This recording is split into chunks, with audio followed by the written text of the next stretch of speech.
प्रेरणास्पद कथाएं YouTube channel पर मैं धनंजय जैन आप सभी का हार्दिक स्वागत करता हूं।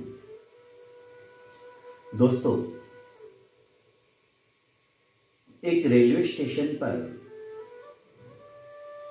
एक वृद्ध व्यक्ति प्रतिदिन चाय की केटली के अंदर चाय भरकर लाता था और छोटे छोटे कप में 5-5 रुपए की चाय मुसाफिर जो थे उनको देता था। उसकी चाय के अंदर एक अलग सी महक थी, सुस्वादिष्ट थी। चाय पीने के बाद भी लोगों का मन नहीं भरता था। रेलवे स्टेशन के नजदीक ही उस वृद्ध की छोटी सी कुटिया थी। अपनी पत्नी के साथ यह वृद्ध प्रतिदिन रेलवे आने के समय पर फटाफट केटली के अंदर अपनी पत्नी को कहता कि चाय बना दे, मैं बेच के आता हूं। और इस तरह से उनका गुजारा चलता था।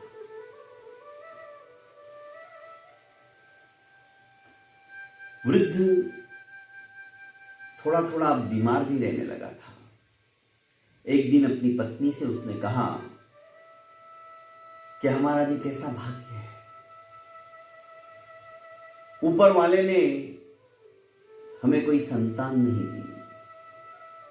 यदि हमारी संतति होती तो शायद बुढ़ापे के अंदर इतनी मेहनत हमें नहीं करनी पड़ती। वे हमारी शुश्रूषा करते, हमारी सेवा करते, कुछ ना कुछ वो काम करते और बुढ़ापे के अंदर हमें ऐसी मुसीबत आने का मौका नहीं देते। आज 2 दिन भी यदि मैं बीमार हो जाऊं या तुम बीमार हो जाओ तो हमारा खाने का प्रबंध भी नहीं हो पाता है और दूसरा कुछ काम हमें आता ही नहीं है। और इस उम्र में हम कर भी क्या सकते हैं। दोनों सोच सोच के रो पड़ते हैं कि ऊपर वाले ने हमें इतना सा सुख भी नहीं दिया, कोई ना कोई संतान तो हमें दे देता जो बुढ़ापे की लकड़ी बनकर हमारा सहारा बन जाता। कोई बात नहीं, चल चाय बना, ट्रेन आने का समय हो गया है। और फिर से केटली में गर्मा गर्म चाय भरकर कप लेकर बूढ़ा निकल पड़ता है। यूज एंड थ्रो वाले कप थे। दोस्तों, उस बूढ़े ने देखा ट्रेन को आने में अभी 10 मिनट विलंब है, 10 मिनट लेट चल रही है, सूचना हो चुकी थी। घूमते घूमते वृद्ध ने देखा कि ये दंपत्ति उसी की तरह, उसी के उम्र के सवेरे से बैठे हुए हैं। किसी भी ट्रेन के अंदर वो बैठ नहीं रहे। क्या बात है। उसे शंका हुई। वो नजदीक आया और कहा कि भाई साहब, आप चाय पियोगे? उसने कहा हमारे पास तो पैसे भी नहीं है। तो फिर आप सवेरे से यहां कैसे बैठे हो? किसका इंतजार कर रहे हो? कौन आने वाला है? आने वाला तो कोई नहीं है, पर मेरा बेटा मुझे यहां छोड़ गया। आज ही हम गांव का अपना पूरा मकान, जो पुराना मकान था, वो बेच दिया हमने और मेरा छोटा बेटा हमें बड़े बेटे के पास लेके जा रहा है। उसने कहा कि अब इस मकान में हमें रहने की जरूरत नहीं है। बड़े बेटे को बहुत अच्छी नौकरी मिल गई है, उसका वहां पर फ्लैट है और हम लोग मुंबई जा रहे हैं। उसने कहा बस मैं अभी मेरे एक मित्र से मिलकर आता हूं, तब तक तुम यहीं बैठो और यदि कोई भला आदमी मिल गया, सपोज मुझे आने में देरी हो गई, तो तुम चले जाना, मेरा वेट मत करना, मैं दूसरी गाड़ी से आ जाऊंगा। बड़ा बेटा इंतजार कर रहा है, क्योंकि आज वहां पर घर भरनी है। वो अभी तक आया नहीं, 6 घंटे हो गए। पर मेरे बड़े बेटे का एड्रेस इसके अंदर लिखा हुआ है बॉम्बे का, पर हम दोनों को पढ़ना नहीं आता है। आप यदि पढ़ना जानते हो तो देख लीजिए और हमें बताइए मुंबई में कहाँ है, रहता है, कैसा है, क्या एड्रेस है। वृद्ध ने कहा पहले आप चाय तो पीजिए, सवेरे से आपने शायद कुछ खाया पिया नहीं है।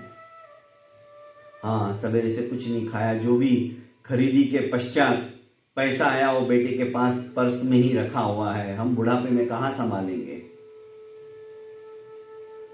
दोस्तों, जैसे ही इस वृद्ध ने एड्रेस क्या लिखा है जानने के लिए वो चिट्ठी खोली, उसके अंदर लिखा था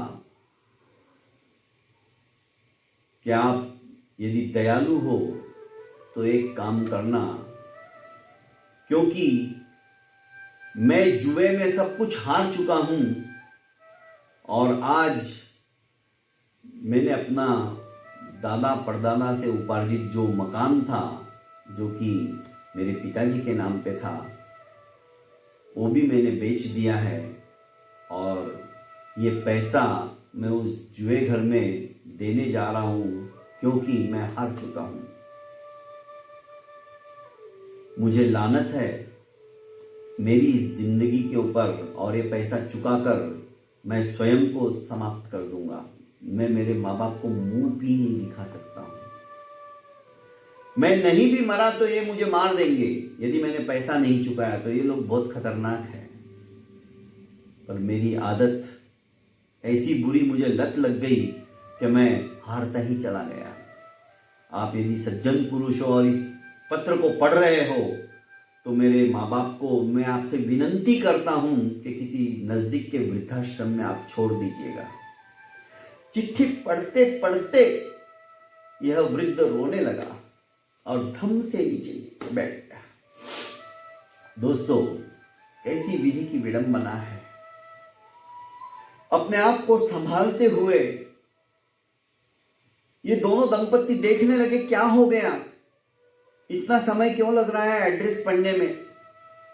उन्होंने पूछा कि भाई साहब आपकी तबीयत तो ठीक है ना, आपको क्या हुआ? कि नहीं मुझे कुछ नहीं हुआ, आप चलो मेरे साथ चलो। जिसका कोई नहीं उसका ऊपर वाला होता है। जो आज 5 घंटे पहले सोच रहा था कि हमें कोई संतान नहीं है, यदि संतान होती तो हमारी सेवा करती, हमारी शुश्रूषा करती, हमें इस दुख से उबारती, हमें बुढ़ापे का सहारा बनती, वही वृद्ध आज सोचने लगा, अभी सोचने लगा कि संतान नहीं चाहिए। ऐसी संतान से क्या फायदा। वो उन दोनों को अपने घर ले आया और अपनी पत्नी से कहा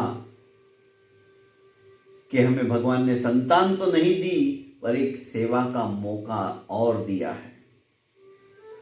जो 2 रोटी हम बड़ी मुश्किल से कमा के खाते थे, अब मैं डबल मेहनत करूंगा, इनका भी पेट हमें ही पालना है। दोस्तों, ऐसे भी लोग होते हैं। आखिर उसने उन दोनों दंपत्ति से कह दिया कि ऐसा ऐसा हुआ है, आप अपने बेटों को अब भूल जाइए, हमें अपनी जिंदगी खुद को जीना है और अच्छे से जीना है।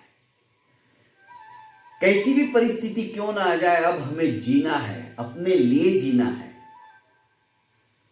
संतान नहीं होवे ऐसी तो भगवान बहुत अच्छा, और यदि संतान होवे तो वो माता पिता को तीर्थ के रूप में माने।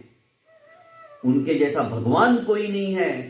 ऐसी संतान यदि संस्कारी बने और वो माता पिता की सेवा करे, वही संतान सचमुच में संतान है। वरना जो माँ बाप को कुछ समझे ही नहीं, एक कोने के अंदर घर में भी पड़ा रहने दे, ऐसी संतान नहीं चाहिए। दोस्तों, माता पिता जैसा भगवान दूसरा कोई इस संसार के अंदर नहीं है। उनकी सेवा करो, उनकी शुश्रूषा करो। अरे उन्हीं की बदौलत आज हम इस दुनिया के अंदर हैं। जन्मते ही यदि उसने खुद ने हमारा गला घोट दिया होता तो ये संसार हम देख नहीं पाते। और आज जिस पोजीशन पे हम हैं, उपकार मानो माँ बाप का ही है। अरे उन्होंने हमारे अपने जीवन निर्माण करने के लिए अपना सुख अपना दुख कुछ नहीं देखा, सिर्फ अपने कर्तव्य का उन्होंने पालन किया। स्वयं भूखे रहकर हमें पढ़ाया, हमें लिखाया, हमारे हर सुख की उन्होंने कामना की। और आज हमारा कर्तव्य होता है कि ऐसे माता पिता को हम सर आंखों पर बिठा कर रखें। यदि ऐसी संतान है जो माँ बाप की सेवा भी नहीं कर सकती, नहीं चाहिए, फिर हम निसंतान ही अच्छे। दोस्तों, प्रेरणास्पद कथा यूट्यूब चैनल पर ऐसी छोटी छोटी कहानियां, प्रेरणास्पद कथाएं आप सुनते रहिएगा और ज़्यादा से ज़्यादा लोगों को फॉरवर्ड कीजिएगा। क्या पता किस संतान के मन में अपने माता पिता के प्रति प्रेम पैदा हो जाए और उसका पुण्य फल आपको प्राप्त हो। बहुत बहुत धन्यवाद।